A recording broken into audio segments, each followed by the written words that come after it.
How's it going? I haven't made a video in such a long time. I miss making videos. And I've been talking to a lot of people about fasting.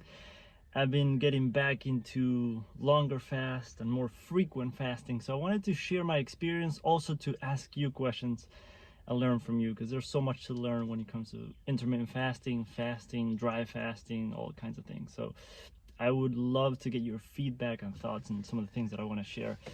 So yesterday, I did 48 hours of a dry fast, and it felt great. It just, I always say I don't like to force it too much. I feel like if I'm forcing it too much, I'm kind of going against what my body might need at the time, or we're always going through different things. It's sometimes, of course, we're gonna push our bodies. Of course, longer fasts are not gonna feel completely and normal and comfortable and beautiful and amazing. Of course, we're gonna have to push a little bit, but I don't want to go way too overboard with, I don't know, there's a range. I feel like they on the extremes, like punishing your body and putting your body through hell because we're trying to accomplish a goal. It could be different for all of us. And then on the other side of the spectrum, it could be like expecting it to be perfect, like zero discomfort, zero challenges, and feeling blissful the whole time. So I feel there's a range, it's a spectrum. But I don't like to push it too much. So I did 48 hours dry fasting. My body naturally, the first day I was just like, oh, I guess we're not eating today. It just felt natural to not eat. And I've played around with fasting for so many years that I feel like I kind of know my body pretty well, and I can tell if I can keep going or if I'm pushing it too much. So it just felt great, and I just did one of the challenging things for me, and you can let me know if that's the same for you, that when I get closer to the night, if I'm struggling a lot at night, that makes it hard for me. I feel like the idea of going to sleep with so much hunger and not being able to sleep, staying awake throughout the night, maybe thinking about food, maybe wanting to eat, it might be a little fear that I have or whatever, but it's something that I know, and I notice that it kind of makes it harder for me. So 2 days ago, I got into the night. I was still feeling great. I was like, I can definitely keep going. So I just kept going, and it was dry the whole day. And the interesting thing is that both days when I was doing dry fasting, I worked out, and I actually just left the gym. So today's day 3. I'll tell you more about what I've done. The first 2 days, dry fasting, worked out both days. It wasn't an extreme workout, but I was lifting weights, not crazy amounts, because I actually just joined the gym, and I didn't want to lift too heavy the first day because then I'll be sore for a couple days. And I've been doing a lot of body weight because I didn't want to join a gym. I wanted to find a gym that felt like a really good choice, and I finally found it. But I still lifted weights for quite a bit of time. I feel like it was probably around 45 minutes both days, lifting relatively heavy and still doing pull-ups and push-ups and all kinds of things. And it felt good. I learned the idea from different people, of course, but especially if you're doing dry fasting, especially during a workout, you want to do nose breathing the whole time. No like exhaling through the mouth, no, like nose breathing the whole time. If you feel like you need to do mouth breathing, then you might be pushing too hard. I've also been playing around with nose breathing for so long. If you read the book, The Oxygen Advantage, he talks a lot about that. So even if I go on a hike, I try to do it completely through nose breathing, even if I'm pushing it a little bit. I do breath holds on the exhale when I'm hiking. That's really freaking amazing if you want to try that out. I would suggest getting the book or the audiobook and learning about how to do it and start to play with it. It's really fascinating. So both days I worked out, and then yesterday I had a birthday party, and it was huge. A ton of people, a ton of food. I knew that it was going to be challenging, but also I was already starting to kind of feel hungry after like my workout and feeling pretty thirsty. So in the afternoon, So a little before the 48 hours, um, I started having water.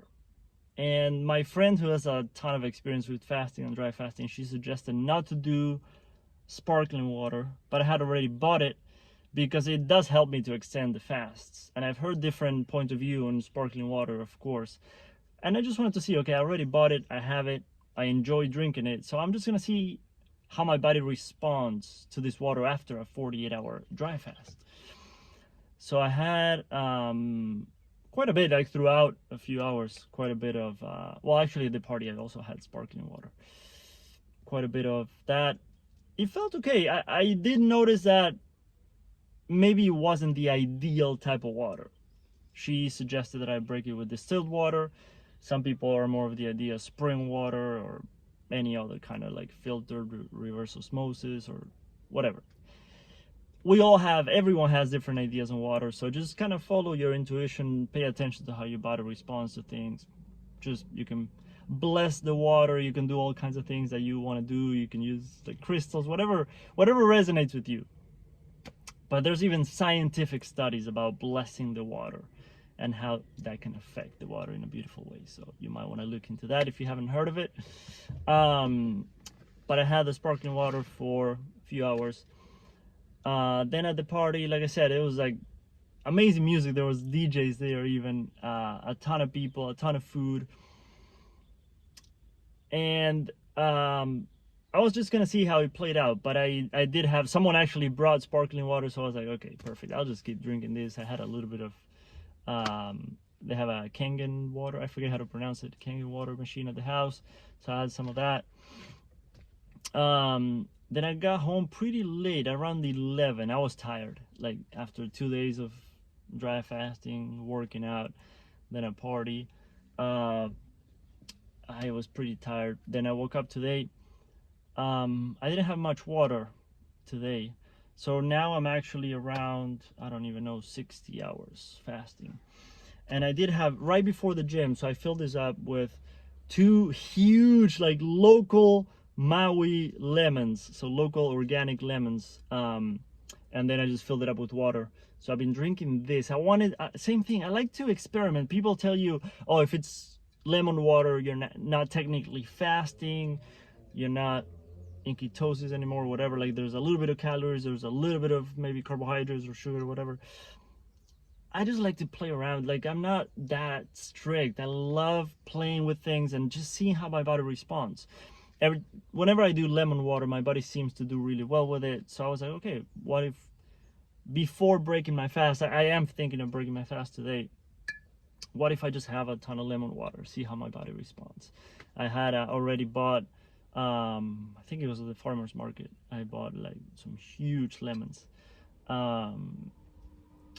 and yeah, so now I'm doing this. I might try to finish this before I end my fast with fruits. I'm thinking of doing just fruits today.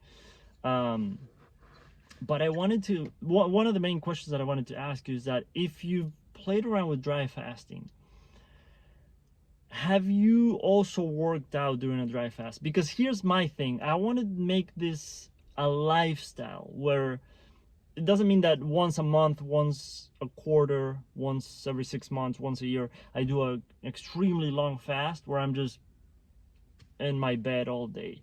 I know that that has its benefits. I do believe actually that if you're fasting but you're resting as much as humanly possible, maybe a little bit of walking and movement, some sunlight, maybe getting into the ocean if you can, and depends if you do dry fasting, some people completely avoid water, I understand, but some of the basic things, just sunlight, fresh air, walking, just to move the body a little bit. But the more you rest, I do believe it does kind of make sense that your healing will go to a deeper level. But I was talking to my friend, and like I want to be able to turn this into a lifestyle where I can still work out and go hiking and hang out with friends and do a lot of things. I have a lot of energy and I love doing a lot of physical things. So for me, because I feel like we all have to find that balance. Like if you're in a stage in your life where you want to do a lot more healing and detox, then maybe you do want to do more fasting and resting, like less physical activity, more resting and fasting, and just staying home and staying in bed as much as you can, and supporting your body in all kinds of ways. You can do stretching, foam rolling, all kinds of things. But for me, I do want to be active. So I've been watching videos and talking to friends about that idea of being able to fast more. I've even been learning from breatharians, which I know we all have. It can sound ridiculously crazy at first when you hear about it, but I actually have met people. Now I have friends that have done it, so I'm just curious about it. That is not my goal, but this idea of being able to fast longer and still work out, still go hiking, still do all kinds of things, and go into the ocean and swim and not be exhausted all day while I'm fasting, I like that. And not our bodies are not always maybe ready for that, and I feel like that can have like a negative connotation of like when someone tells you like, oh, maybe your body's not ready for that. So I don't mean it in a bad way. I'm just saying like we all need to honor where our bodies are at the moment. Last summer, so summer of 2021, was very, very, very busy for me, very stressful, a lot of things on my plate, a lot going on. And ever since that, my body hasn't felt great. I've been really, yeah, just feeling a lot of challenges, like energy-wise, sleep, and a ton of things. So I'm really excited to kind of get back into fasting. So during that period, even though I've done a ton of fasting in the past, and my longer fast has been 4 days. I know people have done way longer than that, and some people haven't done as much. So wherever you are in that range, I've done 4-day fasts. Like those have been my longest fasts.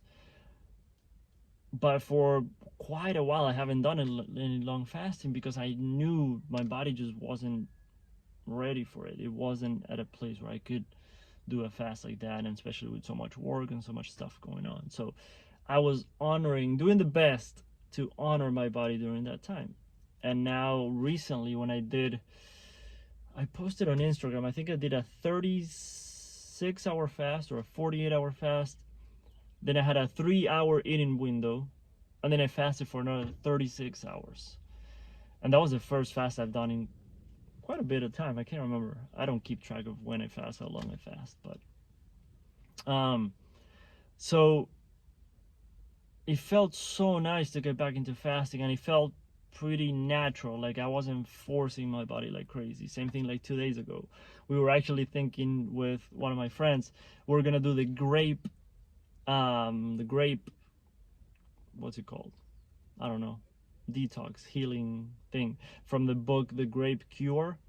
A ton of people have healed so many things, and my friend actually did it for 3 weeks. I think when she did it for 3 weeks, she has done it like a few times.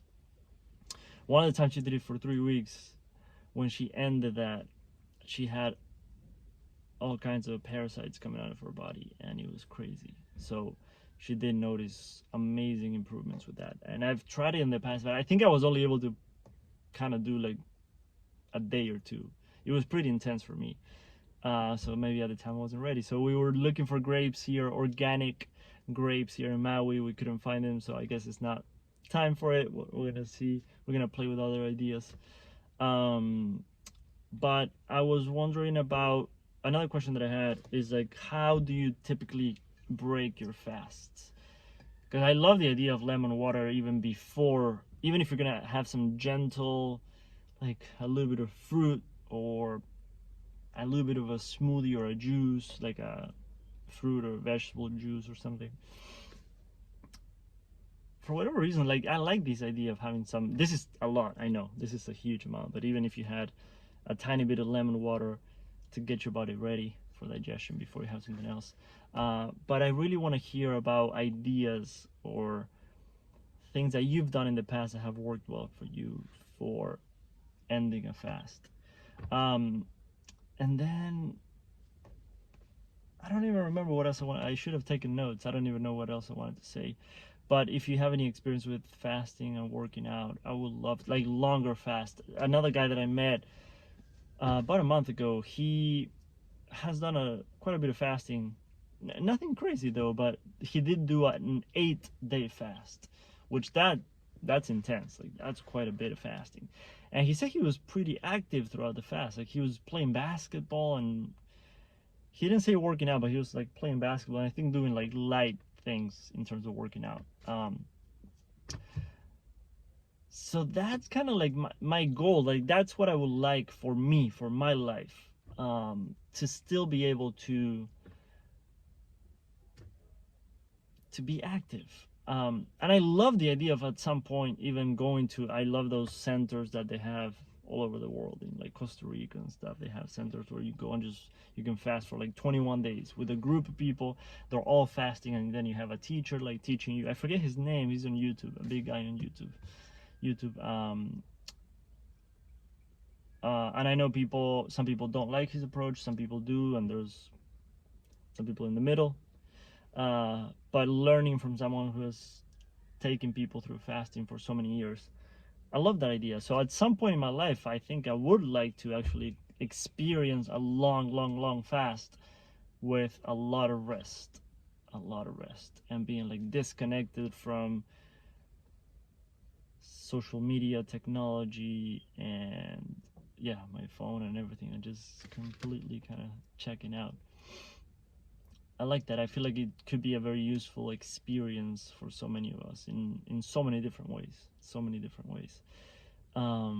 But that's where I'm at right now, and I've wanted to start sharing more about my fasting journey because people ask me and people are curious, and when I share, you can see their excitement and their curiosity. And even last night at the party, I was mentioning to people because they were offering me food all the time. So I was mentioning it to them, and they got very curious about my experience.